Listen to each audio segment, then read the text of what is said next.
Hey folks, I'm Heff. And I'm Noah. And we're here at the Threat Intelligence Center here at SecurityMetrics. And from time to time, we like to give you some really good content on how to stop a particular threat actor or, a security awareness training video. This is an excellent video. We're going to talk about today old and new tax theme scams and schemes. And depending on when you watch this video, you're going to get some really great content on some excellent phishing examples. We're going to show you line by line here some of the most common phishing examples. Now, from a very high level, Noah, how many different flavors of tax threats are out there?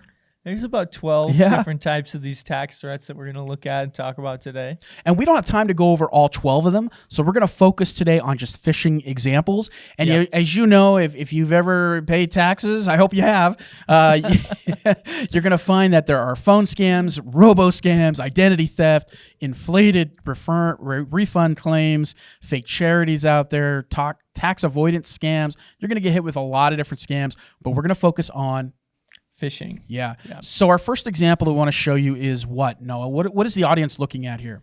You should be looking at kind of like a standard phishing email. So this one, it's made to look like it's from the IRS, and it's made to look like it has your W-9 form in it. Yeah, and if you look at this email example, you see it has the IRS logo. It's got email addresses. The way you would tell is what? How would you tell if this is a fake email? You could look at the sender.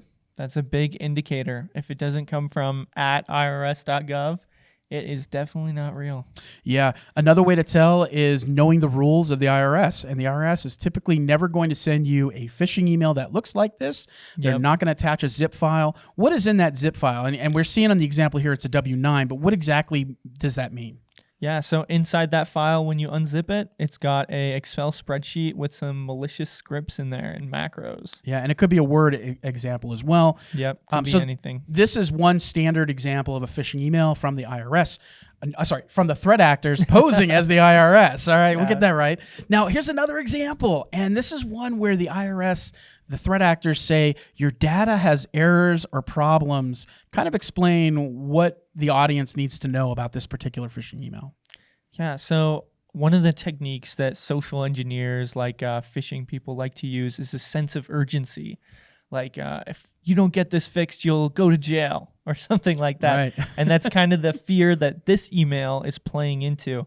It's saying that you've got errors or problems in the way that you filed your taxes, and you have to fix it right away.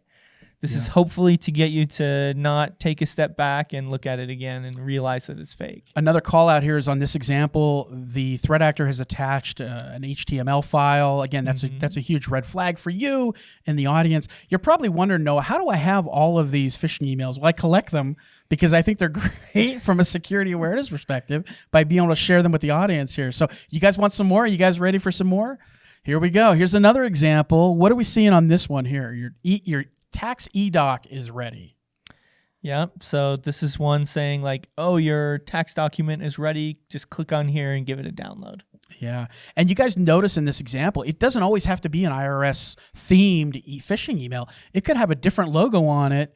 It could be from a tax preparer like H&R Block with their logo disguised. It could be from like this example from Stash. So just be aware of it, folks, that you should not ever be receiving documentation like this from anyone pretending they're from the IRS. So never should happen. Here's another example, Noah. Can you explain OneDrive, Google Drive, how do Dropbox, how do threat actors take advantage of that? Yeah, so OneDrive, Dropbox, Google Drive, they're all online file storage programs or services. And this email is saying that you have some tax documents available in your account, which the IRS would probably never.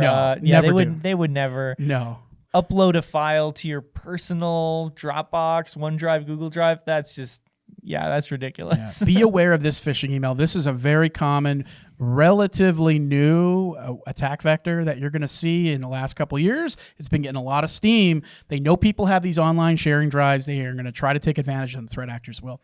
Another example I want to throw out at you is this one where what are we seeing here, Noah? Yeah, so this is another one that's kind of playing into the urgency by saying that your account is locked or restricted, and you're not going to get your much-needed tax refund. Yeah, a lot of times too, they play on this fear of you need to confirm your account. We need you to click here, confirm your account within a sense of urgency, 24 hours, and it could be from Intuit, a threat actor posing as though they're from TurboTax, or a threat actor posing from the IRS. Again, that sense of urgency, that fear. You just got to be aware of it, folks. It's tough. It's a lot of examples. Here's another example where a threat actor is asking you to update your tax filing information. Again, folks, just because you see the IRS logo doesn't mean you need to click on it. You need to perform your due diligence to make sure that you are not getting phished. All right, I want to talk about this one too, is the tax payment deduction. And anytime you threaten somebody with money or payments, or the fear of, you're going to be sued by the IRS, any of that kind of stuff, people click on those kind of emails, and that's what you see in this example. So income tax, debit, you see a receipt, right? I mean, if you get a receipt, and this is another phishing example that you see not just for the IRS, but you get like an Amazon receipt. Oh, here's your Amazon receipt, and it's from a threat actor. What? I didn't click on that. I didn't buy that purchase. They play on that fear as well. So this is one that you need to be aware of. You notice the words income tax department in this threat email, in this phishing email. Again, folks, be aware of this kind of stuff. You have to know what the IRS is and does not do. What about this one, Noah? Yeah, so this one is saying that you've got free money waiting for you. You have an unclaimed refund. Yeah, in this example, at the amount of $791, the threat actor was really smart. They put a number in there. And if you were like, hey, I wasn't expecting a refund of $791, you're absolutely going to click on it and respond back to this threat actor. This exact threat actor is actually asking for documentation. So they're trying to dive even deeper. This is like a multi-stage type of phishing email. It's not just get your attention and say, hey, we're going to refund you money. But in order to get that money, I need a copy of your passport. I need a utility bill. Full-on identity theft. Yeah, bad stuff, folks. Here is another example as we kind of wrap up this presentation today. Phishing emails asking you to review privacy policy changes. So again, the IRS is not going to ask you to do this kind of stuff. Click here to look at our new privacy policy. And a loyalty tax refund, very similar to the other one. This is a Word document. There's some malicious macros in there that will then take control of your computer. And then finally, notifications playing on your fear of the deadlines. You missed your deadline, Noah. You didn't pay. Going to jail. Your tax application was not accepted. Again, folks, you got it. This is a real simple phish, and people click on it all the time. So great example to throw out at you. So 5 tips. And I think these tips are very good, not just throughout the tax season, but any kind of business you're doing business with, to know what their rules of engagement are. And in the first one here, Noah, what does it say? The IRS never initiates taxpayer communications through email ever.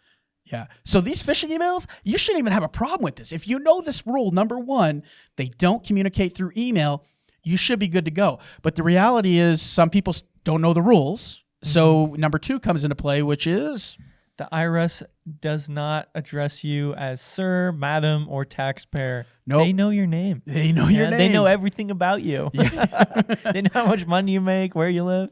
So that gets us to rule number 3, which is, so let's just say you forget rule number 1 and rule number 2, and now you have a phishing email in your inbox.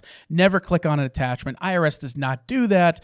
They do not send links like that. They do not, any kind of attachment claiming they're from the income tax department or a tax prep firm like Intuit or H&R Block. Yeah.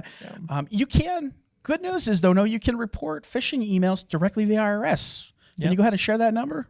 Yeah, so you'd forward those to phishing@irs.gov. Yeah, and really, folks, the key takeaway here is never, never, ever respond to unsolicited emails. Hopefully, you've got a good spam filter set up, and hopefully, you've seen this presentation. Again, just don't do it. And remember, folks, the IRS will never, ever, ever, ever call you and demand immediate payment. So if you get those phone calls, get them all the time, right? We're going to threaten to take you to jail. No, I don't believe it. Again, folks, be smart, be diligent, and on behalf of all of us here at the SecurityMetrics Threat Intelligence Center, including myself, Heff, never have a full sense of security.